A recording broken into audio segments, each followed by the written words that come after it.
കല്യാണത്തിന് മുമ്പ്, അതായത് പെണ്ണ് കാണലിന്റെ സമയം, ഷാരു എനിക്ക് കുറേ ഗിഫ്റ്റുകളൊക്കെ തന്നിട്ടുണ്ടായിരുന്നു.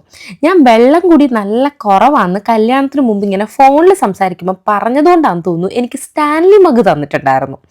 അതിനുശേഷം പിന്നെ എനിക്ക് ഇഷ്ടപ്പെട്ട കുറേ സ്മെല്ലിലുള്ള പെർഫ്യൂം, പക്ഷെ ഞാൻ ഒരിക്കൽ പോലും എനിക്ക് ഈ സ്മെല്ല് ഇഷ്ടമാണെന്ന് ഷാരുവിനോട് പറഞ്ഞിട്ടില്ല. പക്ഷെ എന്നെ മനസ്സിലാക്കി അറിഞ്ഞ് ആ ഓരോ സ്മെല്ലുകളും ഷാരു മേടിച്ച് എനിക്ക് തന്നിട്ടുണ്ടായിരുന്നു കേട്ടോ.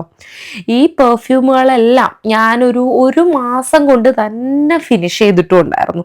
നല്ല സ്മെല്ലുള്ള അത്രയ്ക്ക് ഉണ്ടായിരുന്നു കേട്ടോ. അതിനുശേഷം പിന്നെ എനിക്ക് കുറേ മിഠായികൾ തന്നിട്ടുണ്ടായിരുന്നു. എൻ്റെ ഫേവറേറ്റ് ആയിരുന്നു ടോബ്ലറോൺ. അതെനിക്ക് തന്നിട്ടുണ്ടായിരുന്നു. എൻ്റെ ഫേവറേറ്റ് ചോക്ലേറ്റ് ഏതാണെന്ന് ചോദിച്ചപ്പോൾ ഞാൻ ടോബ്ലറോൺ എന്നൊരിക്കൽ പറഞ്ഞിട്ടുണ്ട്. അതുകൊണ്ട് തന്നെ പല വെറൈറ്റി ഓഫ് ടോബ്ലറോൺസ് എനിക്ക് കൊണ്ടു തന്ന്. പിന്നെ വേറെയും കുറേ സ്വീറ്റ്സ്. അങ്ങനെ കല്യാണത്തിന് മുമ്പ് എൻ്റെ ഹസ്ബൻഡ് എന്നെ മനസ്സിലാക്കി.